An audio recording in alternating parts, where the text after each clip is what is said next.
Hello there. I'd like you to dive into the waters of Florida today as we explore this magnificent manatee. What an astonishing creature, magnificent creature that lives down there. He's been through a hard time though. In fact, there was a time long ago where there were many of these that lived, and they were on actually the brink of extinction at one point. But what is a manatee? First of all, a manatee is a mammal. That's right. A manatee is a mammal just as a whale is what we call a marine mammal. That means they live in the water even though they breathe the air. They are not a fish. If you notice, they actually have live young like a mammal. And we have a mother manatee and a baby one here. They breathe through their nostrils. If you look carefully, you can actually see little hairs on their body. They have hair. One of the other characteristics of a mammal. And they do have a remarkable ability, though, to breathe underwater for 20 minutes. That's a long time to hold your breath. Try it. And you will soon find that it's impossible for a human to do. Now, a manatee calf, that's what we call a baby one, a calf, stays close to its mother. And this is in the Crystal River of Florida. This is an article that I like to show you from my magazine here, actually, of the story of the manatee and how it was very close to being gone from us. I'm so glad, though, that efforts were made to keep this magnificent creature. Now, here is a calf next to his mother, and it's in the Blue Spring State Park near Orange City in Florida. And here's a tourist that snaps this shot of this newborn. Here's the mother, her name is Annie, and her newborn is named Naui. Now, just decades ago, there were only 14 manatees left that swam through these waters. But efforts have been made. Let me tell you about it. You see, before European settlers came to the New World from where they had come from in Europe, there were about 100,000 manatees that swam and lived off the coast of Florida. But the settlers hunted the slow-moving animals for their meat and fat, which they used for lamp oil, which they would burn for light and for fuel. For electricity, they used lamps, oil lamps, and they took the fat from the manatee to do it. And by the mid-20th century, the hunting had stopped, but manatees faced new threats, danger.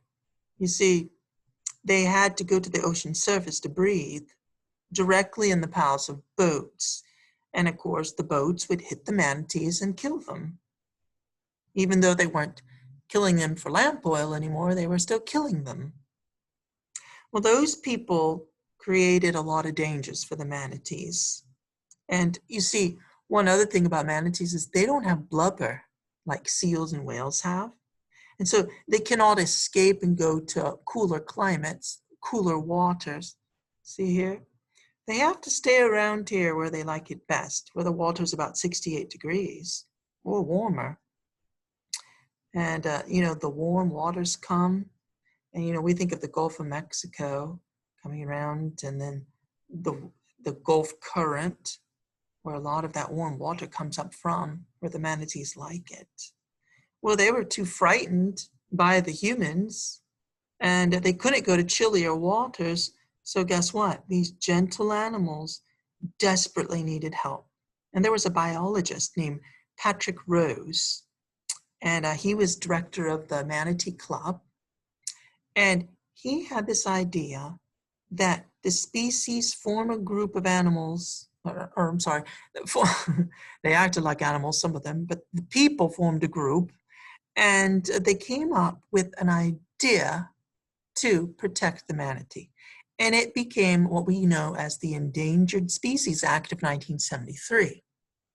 which is a very famous act now that the government said through this act would protect not only the manatee, but other endangered species of their habitat, of their lost habitat, and of killing these animals. So it would protect where they live, as well as the animal, as well as harassing the animal, not doing that anymore. And many of them also, there were actually some children that started campaigning as well as adults that said, hey, let's make Florida the state marine mammal. Let's make the manatee that marine mammal for Florida. And so they did. They adopted it as the state marine mammal of Florida to create awareness to this animal, to help protect it more. And over the decades, Florida officials worked with local governments to create this protected space for manatees. Look, you see here, there's someone holding a sign. Please slow. Manatees below. And many signs like this were created as the people were in certain waters. Let's go slower with the boats. Now, there are certain waters where they couldn't go at all. They couldn't fish there. They couldn't do anything there. They could not go there because it was protected for the manatee. But the surrounding areas that got close to that spot, they had to go slow so as not to injure any manatees that might be on the peripheral areas of those manatee zones. So they called them slow speed zones. And the Save the Manatee Club gave way to Go Slow. And they also, this biologist that I talked about, Patrick Rose, he came up with this saying. And his saying was, every manatee matters. That's what he was famous for saying. And I think that's true even today. Every manatee matters. Isn't that true? Every life matters. That goes for people. That goes for animals.